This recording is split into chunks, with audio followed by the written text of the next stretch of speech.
I went from using nootropics to run an SEO agency that I didn't want to do, but that was getting me through it to make money, etc., to now using nootropics to further this mission because I'm so passionate about, having people understand the life-death cycle and what it means to feel like truly connected to the food that you eat.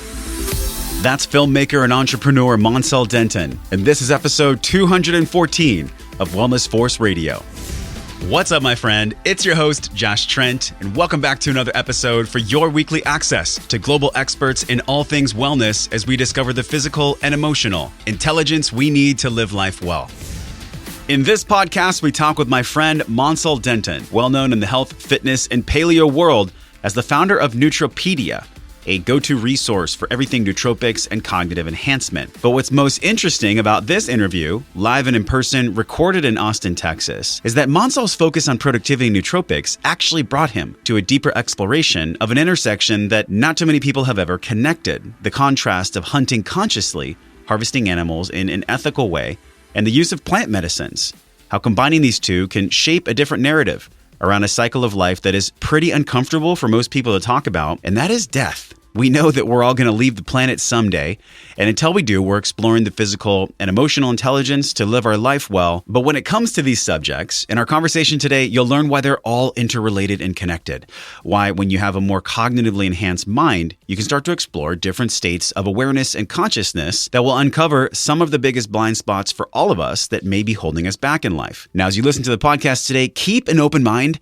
We talked about nootropics on the show before, but never the combination of plants, the cycle of life, and cognitive enhancement. All of these things are tools for our learning and growth path, and they're part of the circle of life, whether you look at the closed organic cycle model from Paul Chek or the regenerative cycle model from Josh Tickell and Kiss the Ground. What's most fascinating about this conversation is how sometimes in life what can be perceived as disparate subjects are actually more connected in the background of both quantum and molecular biology than we've ever understood. Now, no matter where you're listening to the show today, this is your breath break. This is your opportunity to take a deep breath.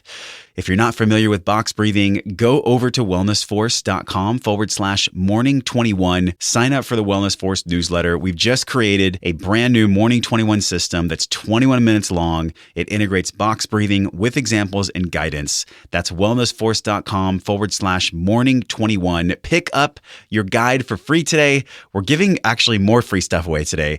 Make sure you leave a podcast review, because when you leave us a 5-star review, you're automatically entered to win a 90-day supply of Organifi red, green, and gold juice from our show sponsor, Organifi, who have become my nutritional best friend. Seriously, this red juice has become my all-time go-to afternoon energetic resource, and inside it, it's got 3 blends to support our total wellness: an antioxidant berry blend, an endurance blend, and a metabolic boosting blend, with one of my favorite ingredients, reishi mushrooms, used for like thousands of years in Asia, but now we understand through science that these adaptogens, these plant compounds, help us deal with stress.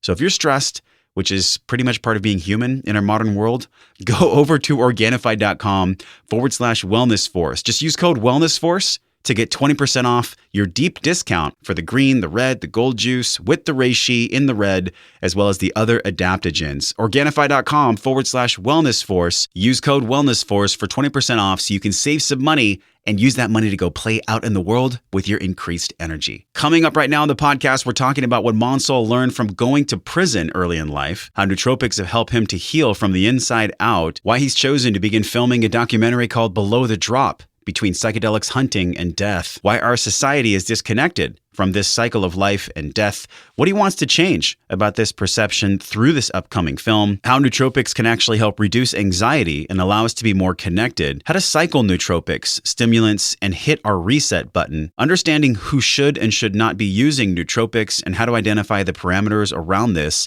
and psychedelics for healing, which I know is something we've talked about on the show quite a bit in the past 6 months.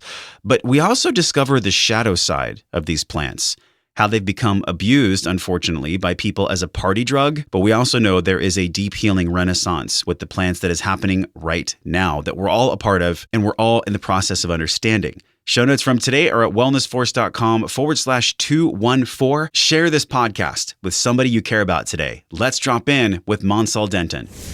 Mansal Denton, such a pleasure to be able to like sit with you, experience you, stay in your place, meet all these amazing people. And somehow along the way, we're going to talk about how the brain works and how nootropics play the role of that. But dude, it's been probably 2 years since we actually met. We met at PaleoFX. Yeah, we did. Here in Austin at Palmer Events Center a couple years ago. Yeah. And now, flash forward 2018, so many exciting things to talk about. We could take this podcast in probably 15 directions. Yeah. But let's start in the direction of you, because this is really a spotlight of you, man. Yeah. I feel like this Nootropedia, most people know you from Nootropedia, but what is something that they don't know about you? So there's so much about you online, man. Yeah. I mean, you put a lot of yourself on video, on blog. What's something that you don't normally share in an interview or in a podcast?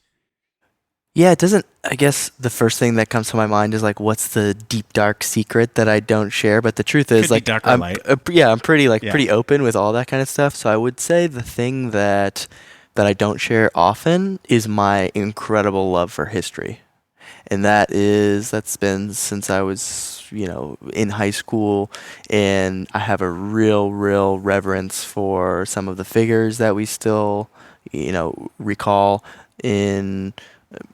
Not just history class, but just like you think about like Martin Luther King, you think about, a lot of these like JFK and figures like that, and then some not so politically correct figures like Stonewall Jackson, and understanding their lives, what sticks out about their life today. There's something there for me that's like really special. Like, whoa, these are the guys that stood the test of time, but we still talk about. Yeah.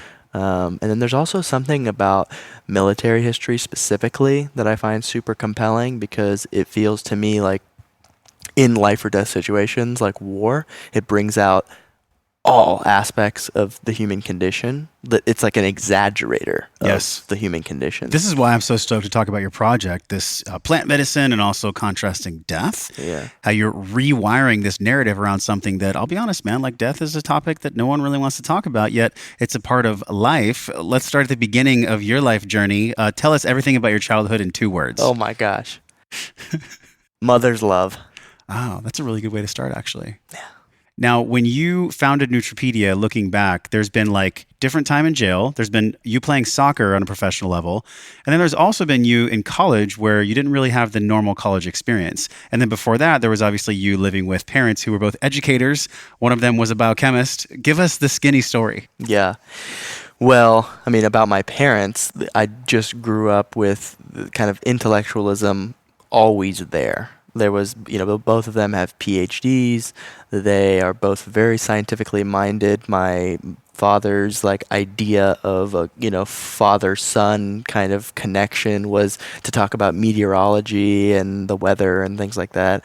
And so, I mean, as far as my parents are concerned, from an early age, it was just like a lot of mental stimulation. And so I think I developed from that a huge sense of curiosity about things. And that has, that's continued, and it's kind of permeated all the projects and things that I've ever focused on in my life. Nootropedia is this Wikipedia for all things nootropics. Yeah.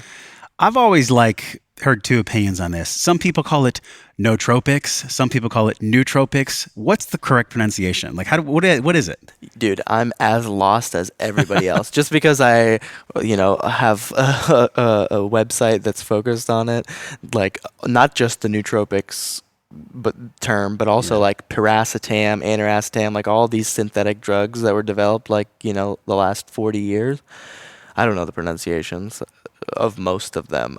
I know my pronunciations. Yes. But what's funny about nootropics is that they've been used since the 50s and even earlier. It's only in the past probably 5 years, maybe even 10 years, that there's been a heavy focus on how do I actually make my brain work to its most efficient capacity? Yeah. And that's what most of these nootropics do. Right. We've had Daniel Schmachtenberger on the show, Dr. Daniel Stickler. Who actually got you into nootropics? Like, how did you even find that? Ooh. I think that it was Reddit that really brought nootropics to me. A South African friend of mine, showed me, that the nootropics subreddit, and that was at a time in my life when I was doing work that was giving me freedom, but I wasn't really jazzed about what I was doing. What kind of work was it? I had a SEO agency basically, so I was like doing search engine optimization for clients, and I'm super glad that I did it. Paid my way through the last couple years of college, and it gave me a real useful skill that helped me with, all the other projects that I've worked on since then. But at the time, I was definitely looking for something a little bit more meaningful to me. And nootropics, oddly enough, what I found is they very readily go hand in hand with the kind of self-improvement community. And so people who are looking to better themselves as far as their emotional state or mental state, psychology, and things like that, often are also drawn towards biochemical mechanisms to improve their performance or their self in some way.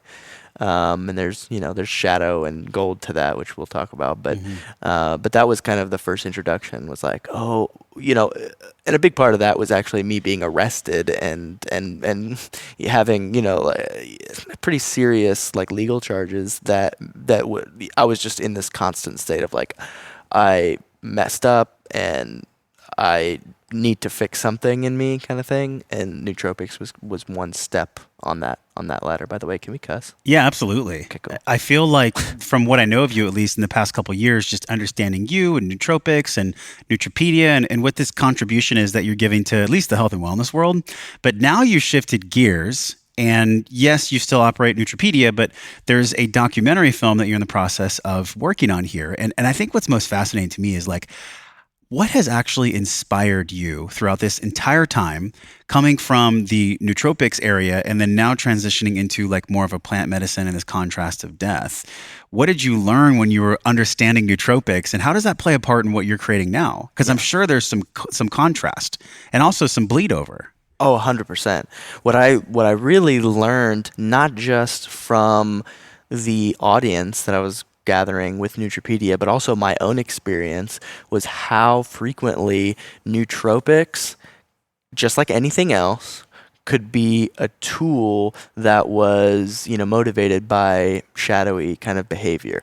A perfect example is like, I'm not good enough to do this work that I want to do, so I need some kind of a stimulant or something like that in order to like make me good enough. Or just plenty of other people that come to me looking for some kind of a magic pill so that they can make more money, so they can get job opportunities or whatever the case may be. And I'm not immune to it. I notice it in others, and I notice it in myself. And so it really moved me and Nootropedia more in the direction of getting to the root of people's motivations, and by shining a spotlight on those, helping them to determine whether nootropics could be helpful, within their lifestyle for achieving whatever goals they have. But then what else is useful as well? And more I found like we all have trauma. We all have wounds from childhood, from relationships, etc.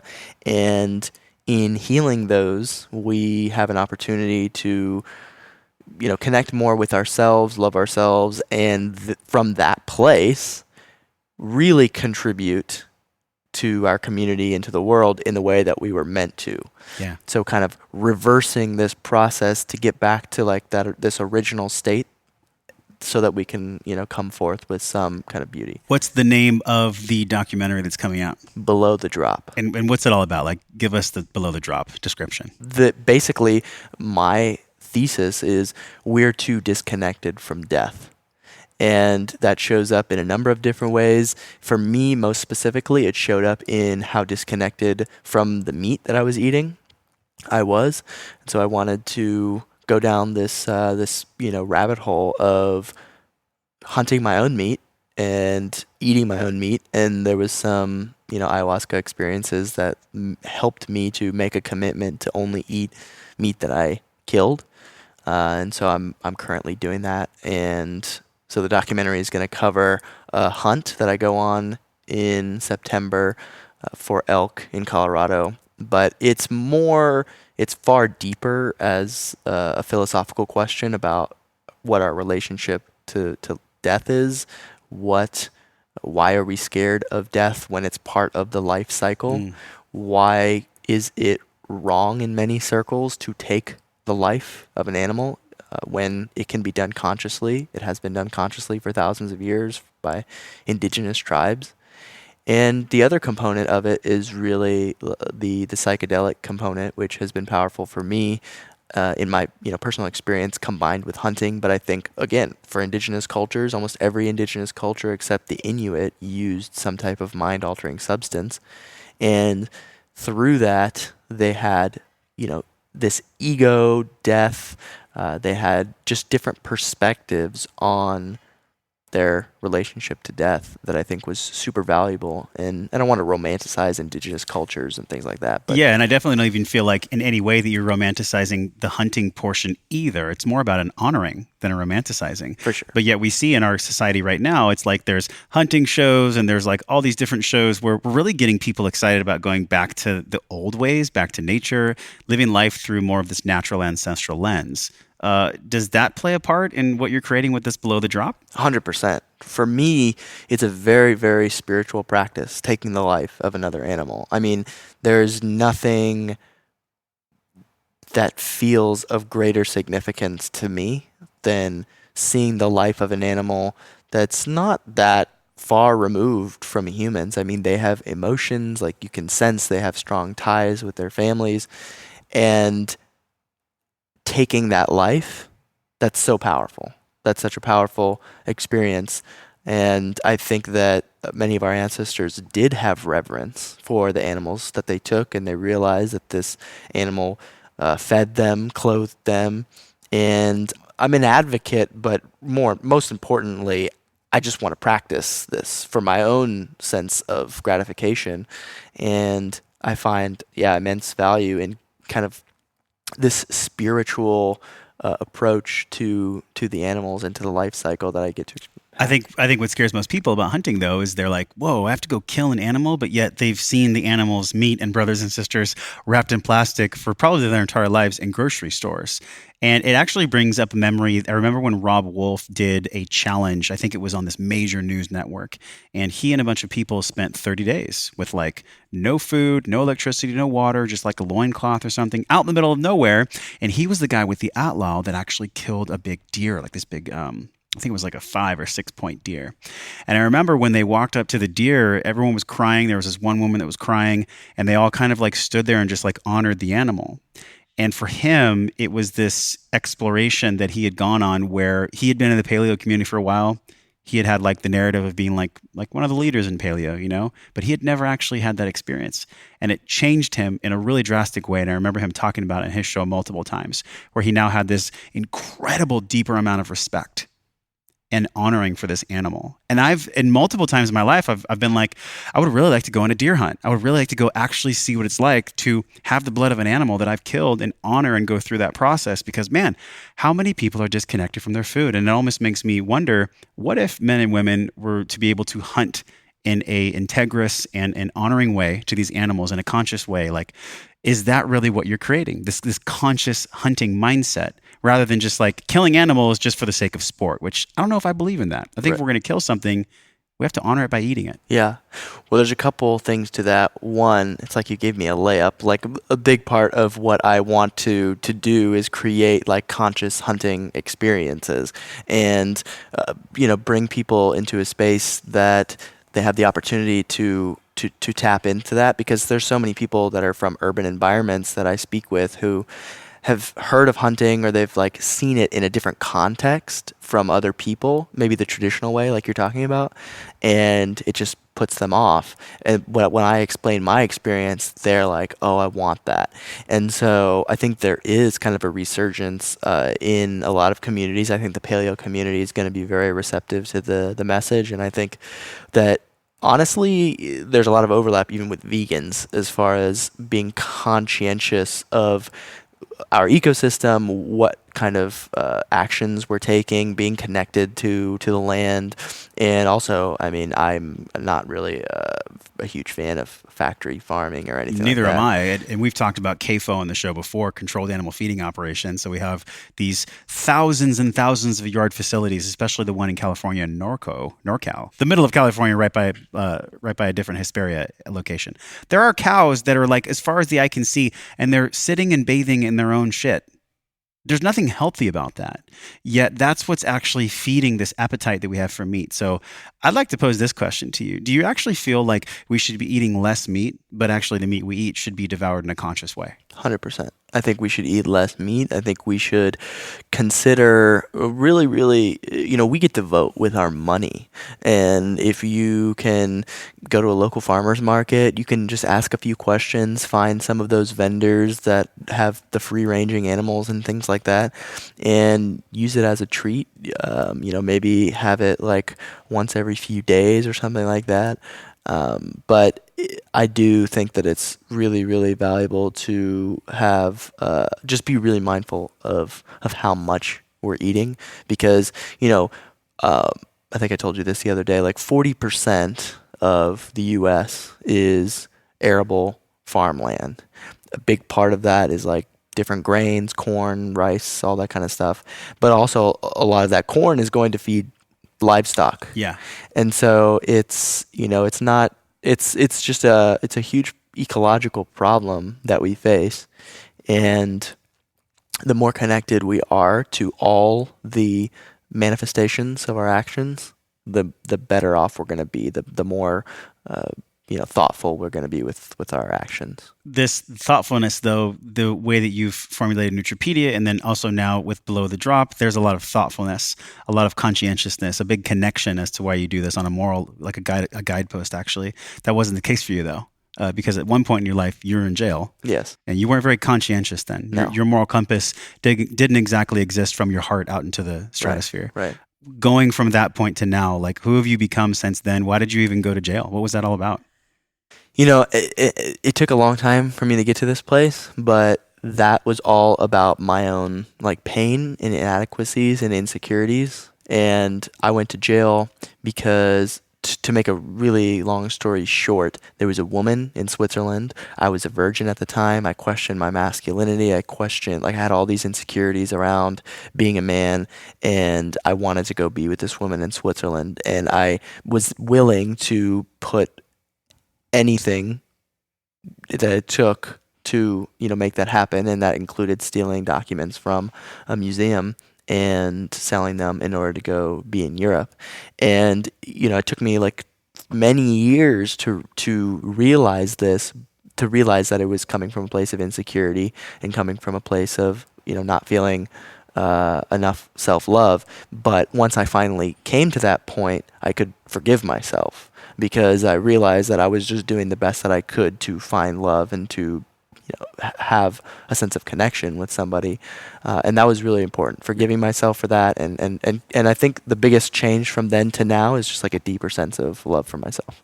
The self-love journey came almost from a description I heard from you right now, like a James Bond episode. You had to steal documents from a Swedish museum in order to go find love in a different country. Like, what are you talking about? What does that mean? What was that? So I was working as an intern in a small private museum. Basically, this man had dedicated his garage to creating a small museum, and they had original their Nuremberg trial documents. So they're documents that lawyers and journalists and a bunch of different people would have had. Some very important documents. They're important. There were copies, so like there was many different copies of these documents, but they're old still. I mean, they're from the 1940s. The Nuremberg trial.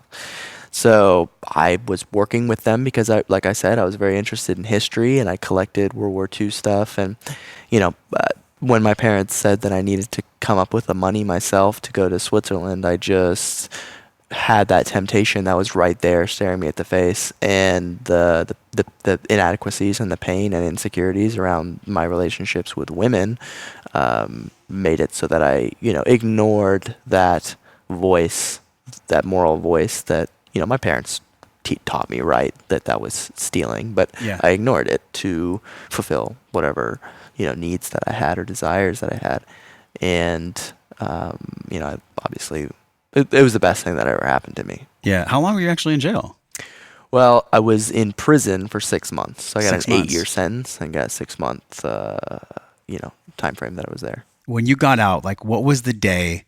What was the reckoning that you had in your heart, in your consciousness, leaving the jail, leaving prison, going, okay, what am I going to create now? Like, did you visualize Nootropedia in jail? No. Honestly, like the days coming out of jail were, or it was, which by the way, big distinction between jail and prison. Jail is like you're there, you could have gotten a DWI or something, like could have had a marijuana charge or whatever. Yeah. If you're in prison, it's legit. It's felon, like some hard Yeah. hard guys that are there. Big difference between the two that I experienced.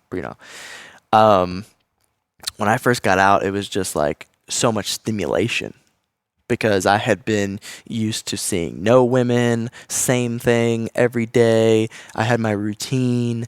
I had just, I was just focused on doing the best that I could with what I had.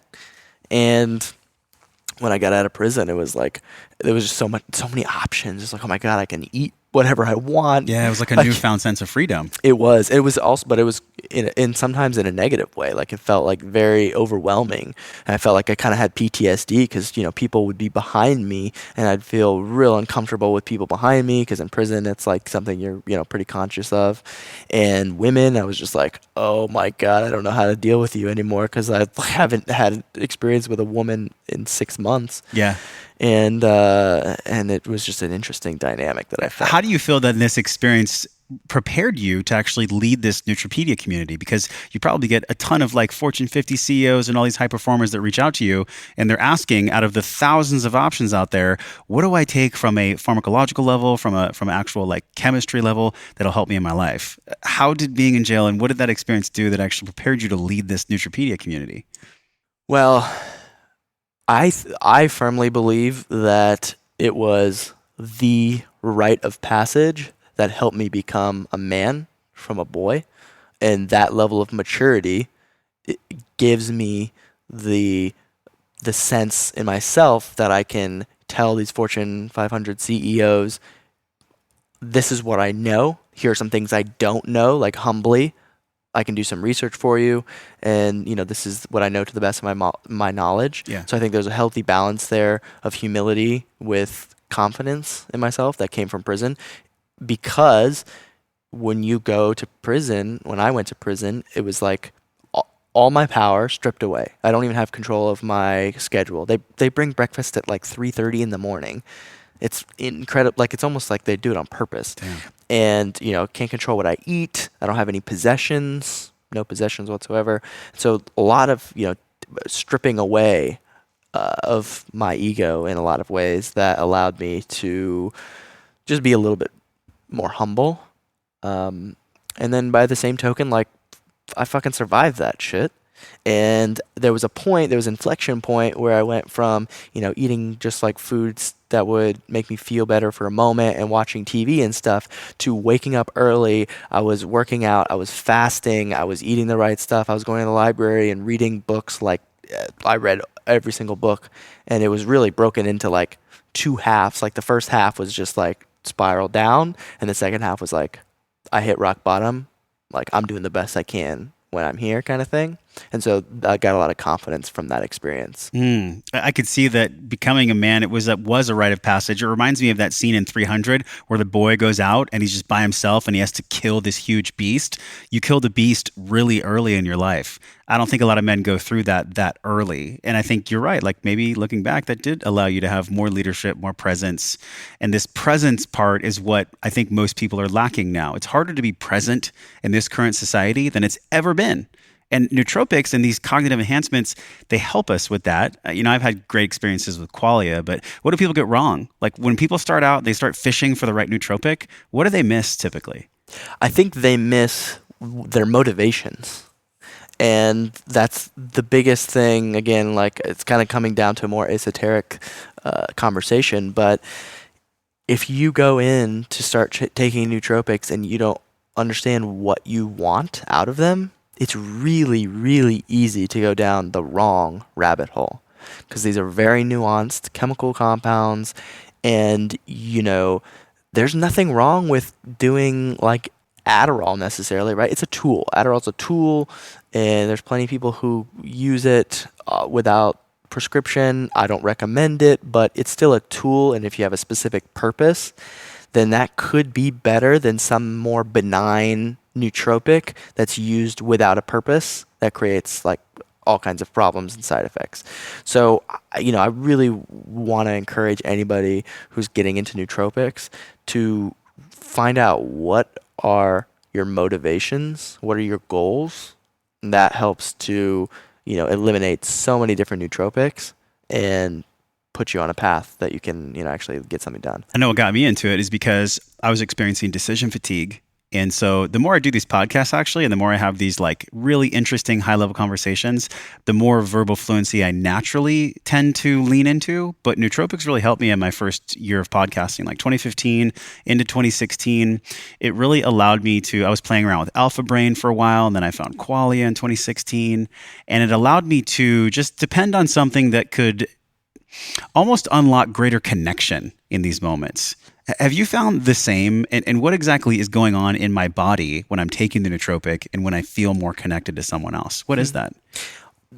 That, it depends on the nootropic. I imagine, a lot of these nootropics, actually, their mechanism of action, how they work, is to improve specifically with cognition. So if you take a test like performance of your cognitive abilities, they improve your cognition by reducing your anxiety. So, think about like a test you might have had in high school, a big test. It was like super stressful.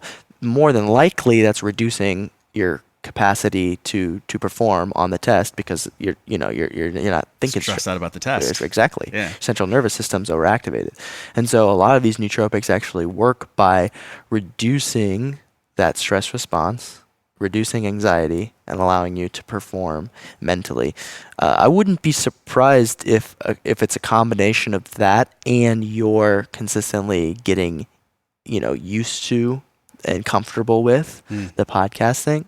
But there's certain nootropics, like for me specifically, phenylpiracetam is one that I very clearly identify as improving my verbal fluency. I'm just able to use words more eloquently, specific words, frame things in ways that I don't feel capable of doing when I'm without it. So I know that certain nootropics specifically work on verbal fluency regions of the brain. The phenylpiracetam, say that 20 times fast. What's going on there in our cognitive capacity is what? Is this decreasing the time that the synapses have the response with one another? Is it increasing the myelin sheath around the axon and the neuron complex? Like what's actually going on so that we have these faster thoughts, which allow us to articulate those, which by the way, it's still fascinating to me that we have this brain that tells our voice box to move, and then that's why I'm talking to you. These things happen so fast. Microseconds. In microseconds, yet these cognitive enhancement tools, these nootropics, this phenylpiracetam that you talked about, what's going on there? Like what's actually happening in the brain? Well, piracetam is one of the earliest nootropics it's actually the nootropic that was developed in the 1960s that led to the term nootropic. And it's a memory enhancer. It's a GABAergic, which means it's a GABA derivative. So it looks kind of like the neurotransmitter GABA. And it interacts with the cholinergic system, and specifically like in the hippocampus. So there's a lot of studies that show piracetam improves memory formation, learning ability. And the phenyl group, it's a very similar to piracetam, but it's got an extra phenyl group if you're looking at from a biochemical perspective.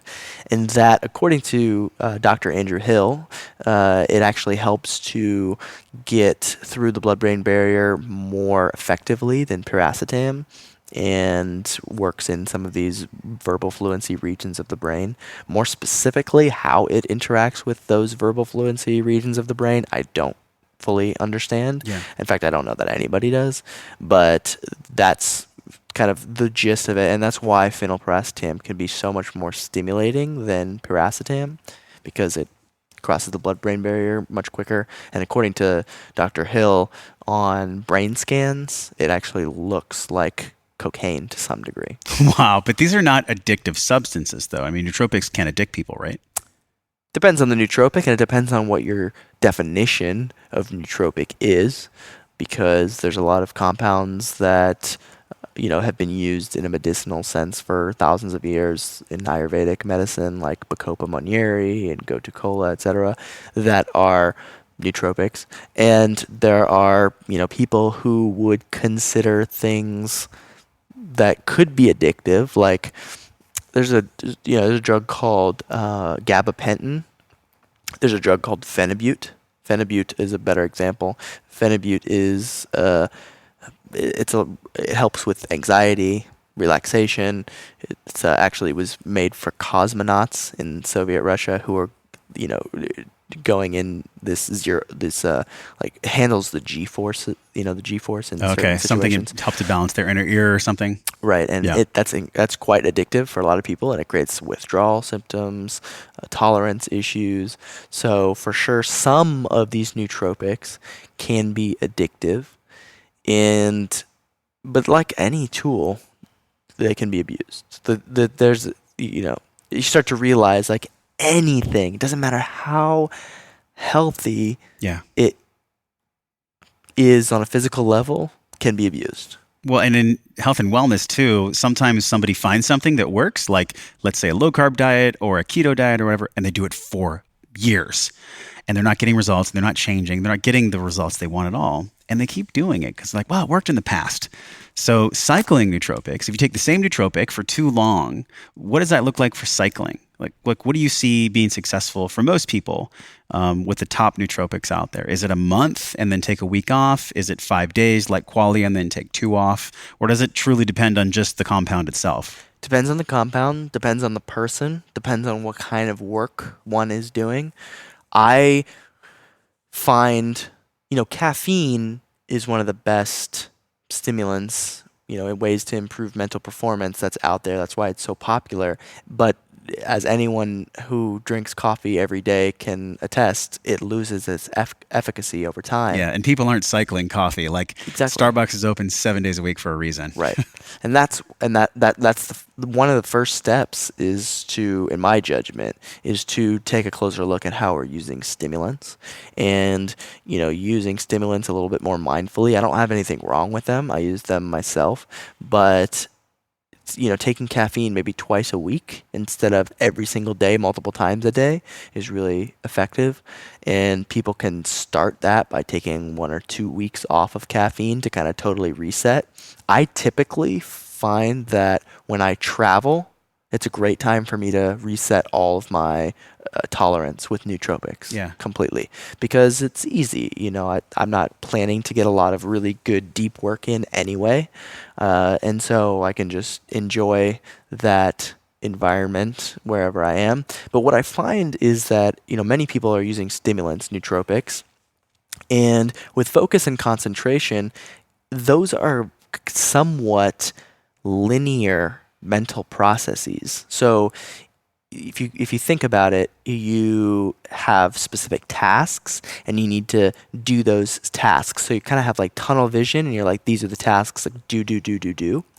And then when you have certain like nootropics that help with working memory, it helps to often see like a wide number of different topics and kind of bring them together. That's where creativity comes from, because you're seeing, like, you have like in your mind space, you kind of have all these disparate ideas, and you can pick and choose and put things together in different forms.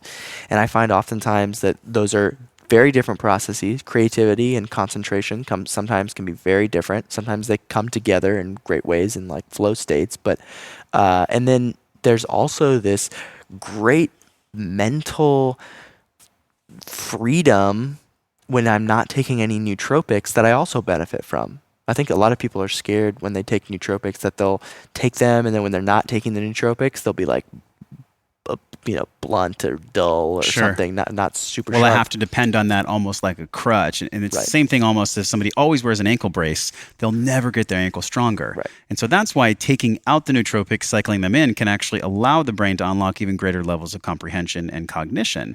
So I've even noticed too, I take nootropics maybe 3-4 days a week. And that's about it. The other days, though, I find that I do try to time it to when I'm doing something like I don't want to do. Like nootropics really help me when I have to do analytical spreadsheets or like some task that really doesn't feel good. Like I'm not a great math person. I'm like you, I love history. And so when I need to do these tasks that aren't really fulfilling to my soul, they don't make me super happy inside, I've found that nootropics really help me. Have you seen this as well for these people that actually ask you for coaching and support with nootropics? Like, what do they really want? Do they want to push through the analytical stuff, or do they want more creativity to be maximized? It seems to be that most people want stimulants. And if you zoom out on our culture as a whole, that makes sense. Like Adderall and some of these like highly stimulatory drugs are drugs that improve productivity and efficiency, and these are all things that we value as a society, especially Western and American society, which is built very much on capitalism. And so I think it's a cultural thing, and I think stimulation is a huge factor that people are kind of looking for. And then the other part too is just so many people are doing work that they don't want to do.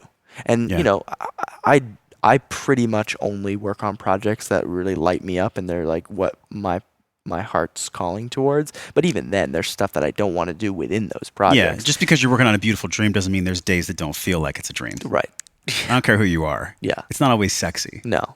It's oftentimes not sexy. Yeah. But it's using stimulants to get through those kinds of things is huge. And I think there's a lot of people that are just working in office jobs or something that they really are on so many levels just feeling like they need something to get through it. Yeah. That's where stimulants come in. So it's interesting because there's a correlation between the mindless consumption of animal protein, because there's just like this kind of inner hunger for flesh.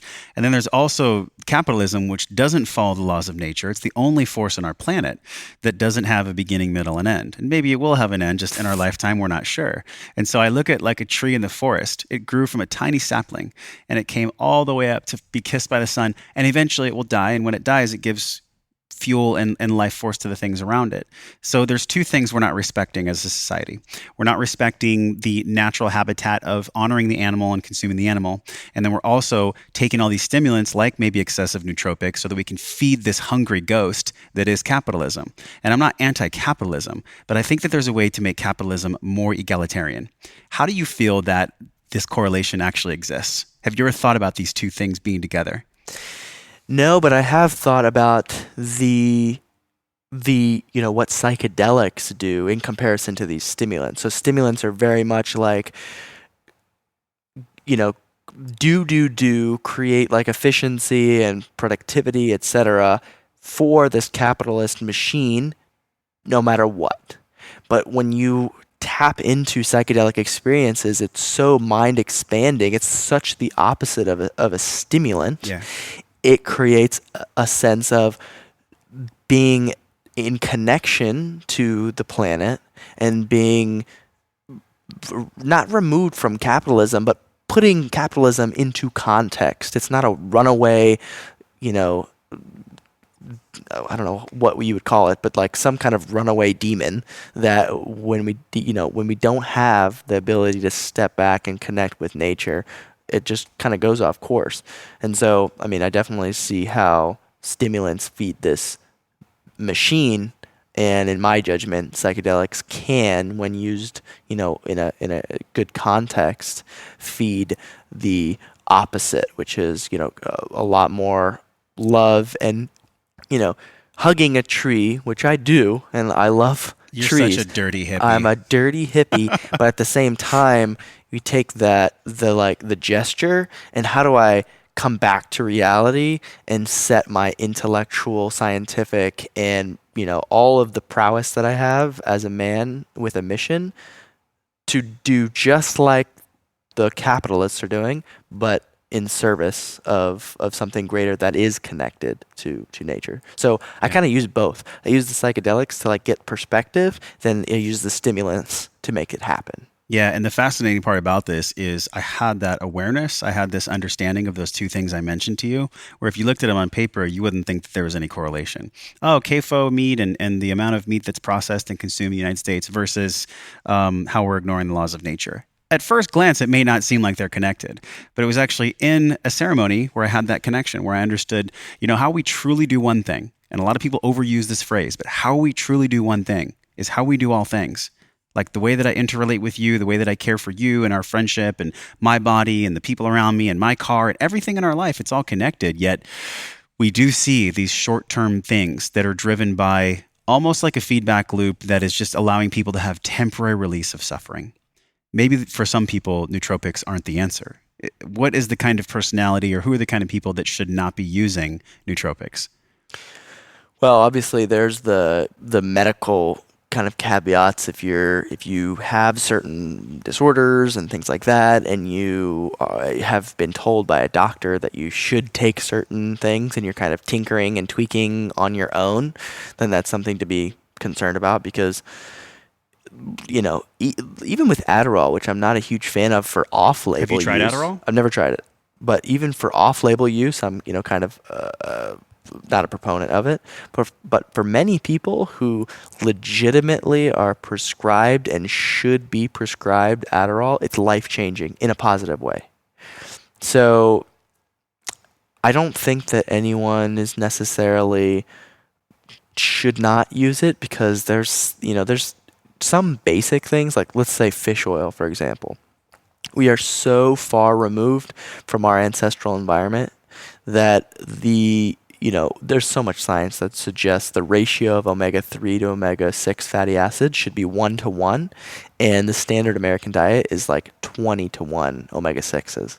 And so taking fish oil is really, really effective for balancing that ratio, which comes with a number of different downstream effects, including, like reduced inflammation and things like that. And so there's not really, I think everybody needs to take kind of a skeptical approach and take it on a case-by-case basis. Yep. But nobody comes across, to me as like, you should not take any kind of nootropics. Got it. So this is totally different than psychedelics, where if there's schizophrenia in your family or if you have certain mental health issues, there should be no exploration of psychedelics whatsoever. Yeah. What actually got you down the road of exploring psychedelics? Because you came from this environment, again, where there was heavy education and then going to jail, then being released, understanding freedom. This is like a quick summary of your whole life.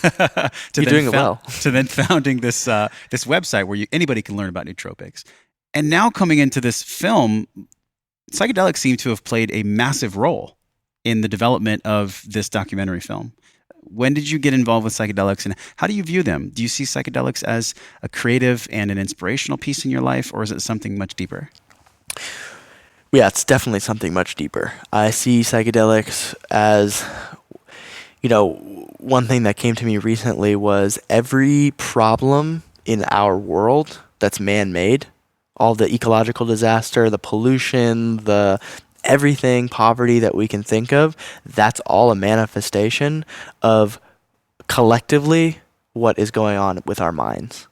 And if we can fix the traumas and the addictive behaviors, which oftentimes are rooted in trauma, and really, really come to a place where we are loving of ourselves and in touch with ourselves, we can fix the problems that are occurring externally. And I personally believe psychedelics are one of the most transformative ways to heal ourselves and thereby, create the change in the world How that so? we need to. Why do you think it's that powerful? Well, I mean, there's plenty of science around, different experiences. I'm reading a book by Stanislav Grof right now where he's talking about LSD experiences, and specifically the percentage of people that do psychedelic experiences that have a greater connection to nature using psychedelics.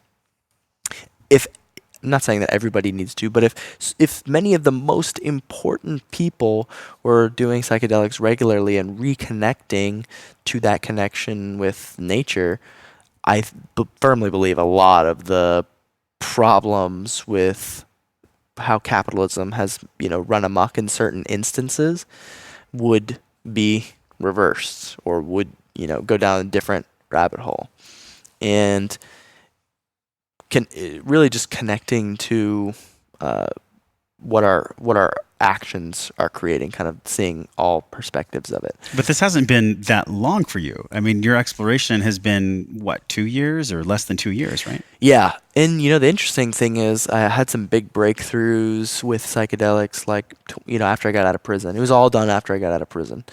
And I had some big breakthroughs around, my relationships with women, my relationship with myself. And I, felt a strong sense of empathy for the first time. I mean, I had felt empathy, but this was like a different level of empathy while I was on, psilocybin. Mm-hmm. But it's been more recent that I've had some major epiphanies that they're very personal in the sense that I find a connection to a higher power, which is something that I have never had in 27 years of life, and only in the past 6 months have I felt really connected to a higher power. And that doesn't mean the traditional God in the sky with a beard, whatnot, but just higher power. That's funny. That's how I always describe that as well. It doesn't have to be some old white dude with a beard in the clouds. Right. Yeah. I mean, mine is, my version is very unique to the kind of scientific background that I grew up with. Yeah. And it involves many of the phenomena that we have scientifically identified, and then many of the phenomena that we have not identified yet that maybe we will eventually down the line. But yeah.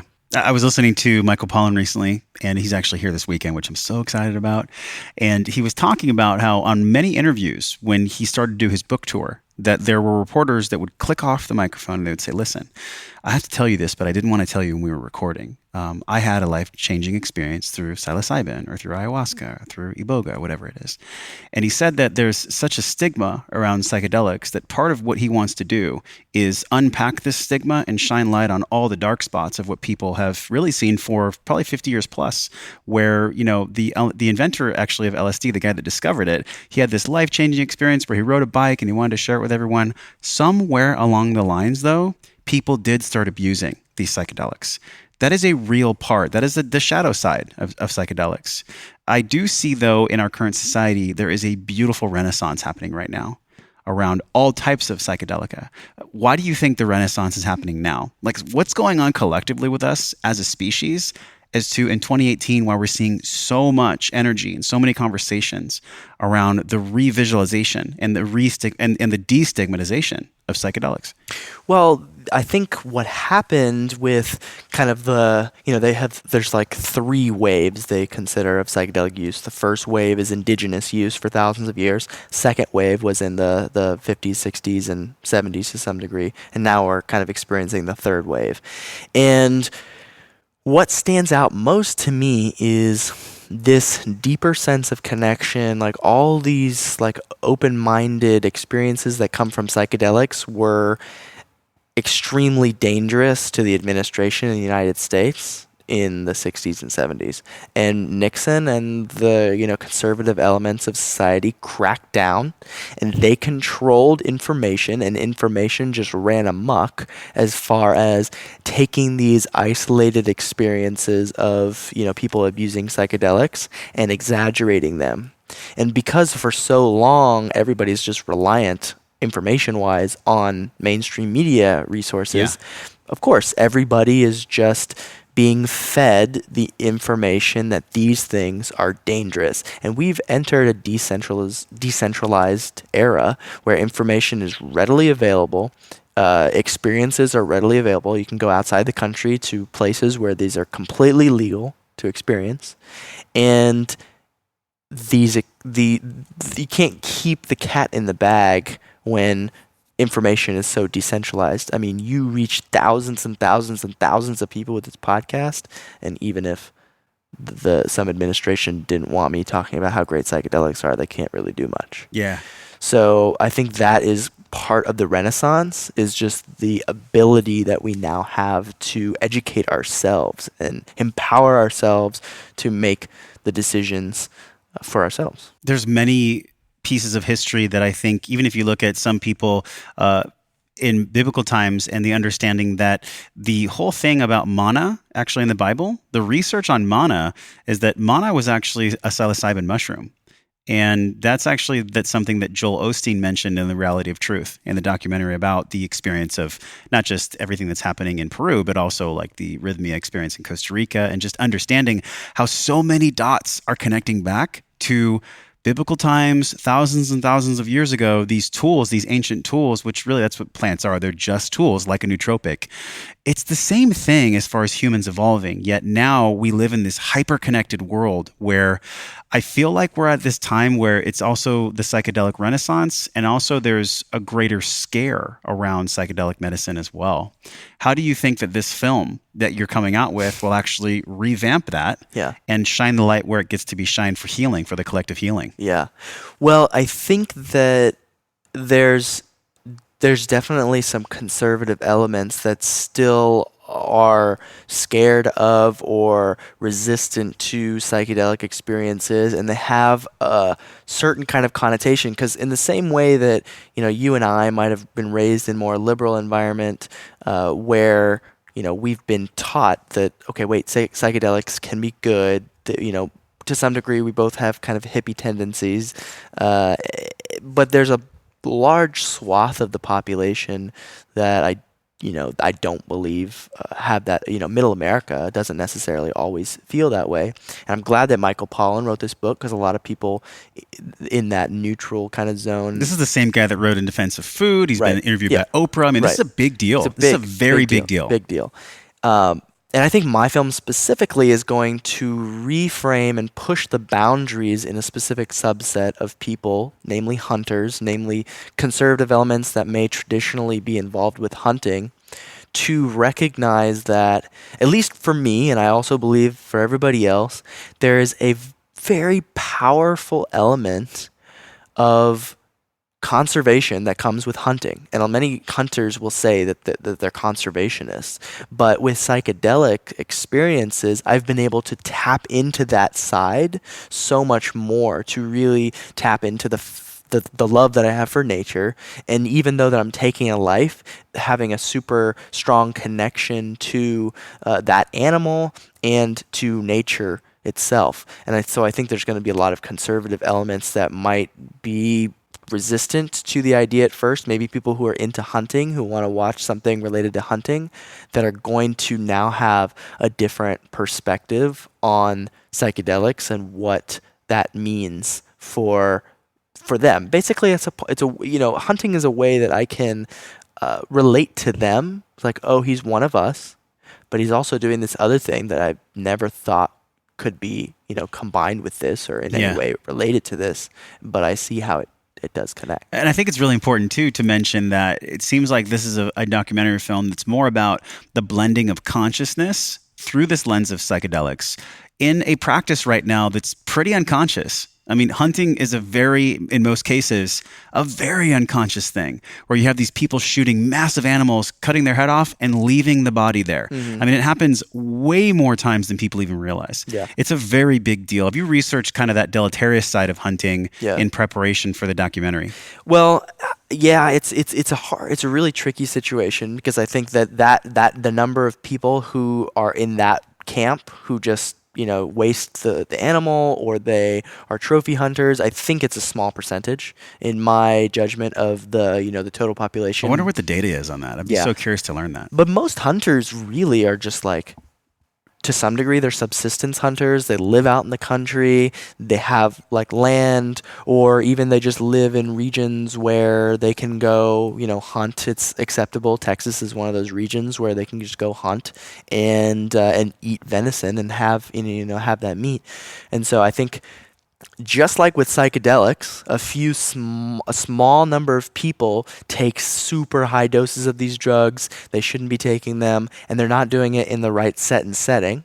The same thing goes for hunters. You get a small percentage of people who have gone down that rabbit hole of thinking that they need bigger bucks and more exotic animals and everything, and they do things that I find very uncomfortable. Mm-hmm.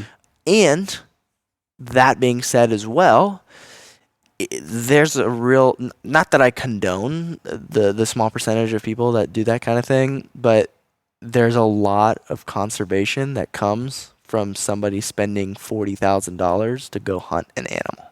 They go hunt an animal, and I abhor the fact that they don't honor the animal, you know, especially with like predators, like going lion hunting and something like that. Like something inside me feels like that's like kind of, you know, uncomfortable. But with a lot of these predators, like grizzly bears, for example, if hunters don't go out and cull the population of grizzly bears, they come into settlements, and then government agencies have to kill the grizzly bears. And so why not sell the tags for those for thousands of dollars, use that money for conservation, which if there's one government organization in the United States that has done well, it's the conservation organizations. And so I don't particularly want to make the argument in favor of people going out and killing predators and killing animals and not eating the meat. And I recognize that it's not black and white. Yeah. What's the dream then? If you could snap your fingers and this film comes out, what's the change that you'd want it to have? You know, I've thought about that question, because if I snap my fingers and everybody stopped eating factory farmed foods and only ate food that they hunted, it would be unsustainable, because there's only 21 million white-tailed deer in the country, 300 million people. There's no way it's going to, be able to manage that population. So really, realistically, what I'd like to do is I'd like for every, successful business person, entrepreneurs, scientists, people who really have intellectual, financial, political capital where they can make change, I want them to have the experience of taking a life consciously, to be connected to that.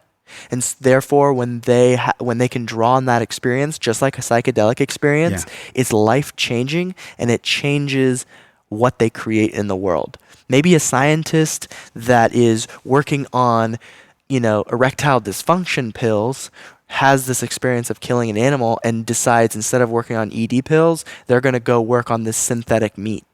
Because synthetic meat is, it's going to come out, it's going to be biologically identical to regular meat and hopefully reduce. I think a lot of it's already out. Yeah, right now. yeah. It's just getting cheaper and cheaper. Yeah. And the more capable people that have this perspective, I think the better. Oh, this is so exciting, man. I'm so stoked for this to come out. And also, too, I think a byproduct of this film and of the awareness it's going to create is a ripple of the change that's possible, where if somebody's killing an animal for the very first time and they make this connection, this spiritual, emotional connection to the animal, I wonder how much less meat would be consumed if 10 million people saw this film.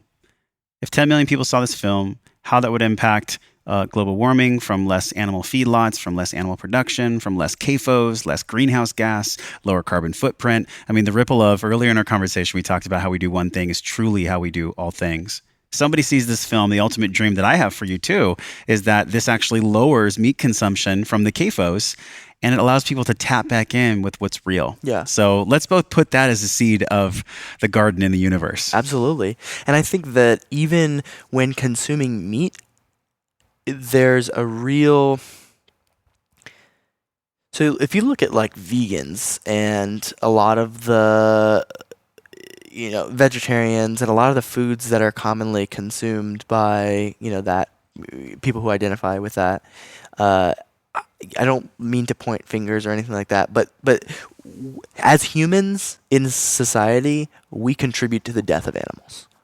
Doesn't matter what you eat and what you put in your mouth, we are contributing to it. If you've ever go out to see cornfields that get cleared by the combines, there are baby deers, there are mice that get poisoned in every single silo, there are tons of ecosystems that are completely destroyed, and it takes way more, space to feed us with vegetarian and vegan sources of foods than it does the animal protein. So I'm not saying everybody needs to go to a carnivorous diet only, but I will say that in simplifying my diet to be more like the meat that I either fish or kill myself, and then some veggies, I predominantly am reducing the impact, the total impact, and it's not because it is a conscious choice, but I feel it. I feel the impact that I have when I buy, certain foods from the grocery store. Yeah. So anyway, that's obviously I'm passionate about the subject. And this is an exploration. This is an exploration for you that it really stems from this fire, this, I guess, generalized curiosity, but for you, it seems way more specific. Your curiosity with nootropics and up-leveling human function, they're so different than this exploration of consciousness and hunting. Looking back, like these two connections, where do you see these two connections in the future? Like, what do you want to contribute in the future with these two connections that have been made in the past? Oh, man.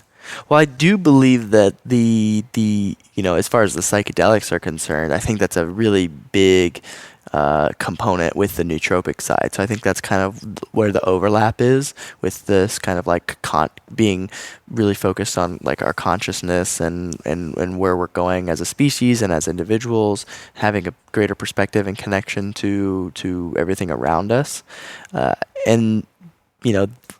It kind of, like I said earlier, I kind of feel like the consciousness piece is really, really coming to who we are as individuals and shedding all of the nonsense, what we should be, all the things that we're told we need to do in life, and get to the root of who we are. And that's been quite a long process for me, and I'm not there yet by any stretch, but and then using the nootropics to create what we're really meant to create. And so, I went from using nootropics to run an SEO agency that I didn't want to do, but Yep. me through it to make money, etc., to now using nootropics to further this mission because I'm so passionate about having people understand the life-death cycle and what it means to feel like truly connected to the food that you eat. Why should people care so much about the life-death cycle? Like, how is that going to make them live their life well now? Oh my goodness. We're so... Not only are we disconnected from the food, like you go to a grocery store and you buy some already prepackaged meat. You don't have any, experience with that animal that's alive. We do the same thing in our lives. We oftentimes are living in a way that's as if we're never going to die, or it's like hedonism where we're going to die or we're going to try and live it up as much as possible. And so we have it's like an odd kind of relationship where we're scared of it, but we know it's there. And so it comes out in weird ways, like, oh, I'm going to build this nonprofit with my name on it, the John D. Rockefeller, whatever, so that even when I die, it's still there, kind of thing. And there's nothing wrong with that, but it's just an interesting relationship that we have with our own death, the death of our families, that I think detracts from that presence that you talked about. Oh yeah. And for me, being so intimate with death has been really, really powerful because I can go outside my house and I can see a squirrel run by or see a blue jay come by, and I'll stop everything that's going on, like conversation, like forget my phone, forget everything, and just like in wonder at this beautiful creature. And it's almost like the acid or the psilocybin or whatever is like really still there. It just kind of pops up every now and then, and I just like had this like sense of wonder about what's going on around me, and presence is living well. Man, that's so profound. And it brings up something for me that I've read from the Buddha many times. And he said, the trouble is you think you have time. That's the trouble. And it's the thinking that we have more time, or it's, I'll get to what is scaring me later, or I'll do the thing in 5 years when I can. It's like the trouble is you think you have time. And that's actually the fear component, which I've said on the show before. Like, I'm still understanding and I'm sharing with the audience, like, my discomfort around death, which is why I'm so fascinated to see this film, man. Where can people go to sign up for the early release? Like, where can they get involved for the film? Yeah. Well, they can go to belowthedrop.com. Just like it's sounds.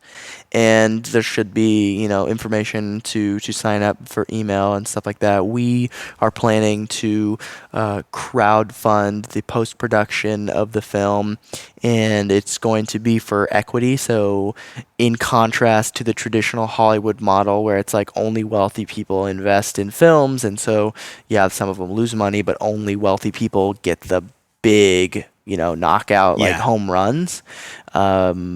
We're trying to allow people to get involved in a great, film, hopefully something that resonates with them, but also get to experience the upside, because I personally, I don't particularly care about t-shirts and coffee mugs and stuff like that as far as perks are concerned. So why not give equity to people in the upside of this film and really just be a part of the community. So anyway, we're going to do a WeFunder campaign to raise the post-production funds. And again, you just go to BelowTheDrop.com. Cool. BelowTheDrop.com. We'll link that in the show notes. And then also, man, I just want to honor you. I'm 38 years old. And so you're still in your 20s, correct? Yep. 27. And so seeing the impact that you're making now, it really inspires me and people that are, within 10 years plus or minus of you to do their deepest work. And I think a lot of curious soul seekers, whatever you want to call it, spiritual seekers, listen to the podcast because they know what you're talking about to be true. They know that this different lens that we can see death and this different lens that we can see life is truly possible. But it just takes cool conversations like this to bring that truth out, man. So thank you so much. Absolutely, homie. For sharing your space with me and for coming on the show. Last question for you. Yeah. This below the drop, this living life well, this question of wellness. This is like the best question that I love asking all the people. And it's wellness. How would you define this? What is wellness for you? And how is this film going to really, truly allow your wellness to increase? Wellness is living a life of meaning and fulfillment and connection. Yeah. Connection to oneself, connection to others, deep, meaningful relationships. I think that would be my best definition. The film, what's most interesting about this film and this project is like I said, I've never felt a connection to a higher power until now. And I have never felt a project was the reason that I'm here on this planet right now as strongly as I feel right now. Like, it is the mission that God, universe, source, whatever, is coming through me. And my job really is just keep the channel as clear as possible so that the higher power can work through me. And that feels like an incredible opportunity, responsibility, and I just feel super honored that I feel that way because it makes the project so much more fulfilling to feel like it's, no matter what, this is my mission. I'm willing to do anything that it takes to put this out there. Well, we support you, and we'll keep it on this channel of discovering this physical and emotional, man. Thanks for coming on. Absolutely, brother. Hey, my friend, thank you for hanging out and growing with me on today's show. Remember to hit subscribe, share this podcast with somebody you care about that you think gets to hear this message. Support the show by leaving a 5-star review for the podcast right now, simply by tapping on your show artwork on your iPhone. Click that purple link that says review this podcast. It helps the show reach more conscious and smart people like you, and your voice will attract more world-class guests that want to come on the show. So let them hear your voice. For all the downloads, videos, links, and free resources mentioned on the episode, go to wellnessforce.com/radio. And while you're at my house on the web, join us in the Wellness Force community newsletter on that page, and I'll send you 4 free guides around staying healthy with your eating, moving, and sleeping while you travel. But don't let this conversation stop here. Join a group of people like you over at the Wellness Force community Facebook page. This is where we talk about the things that really matter. We share our wins, inspirations, struggles, and a lot more. So join us, tap on the show artwork on your phone, and hit that purple link that says join the Facebook group, and I will welcome you at the door. Okay, now you get to go out into your world and create impact for the people that you care about. So until I see you again real soon, I'm wishing you love and wellness.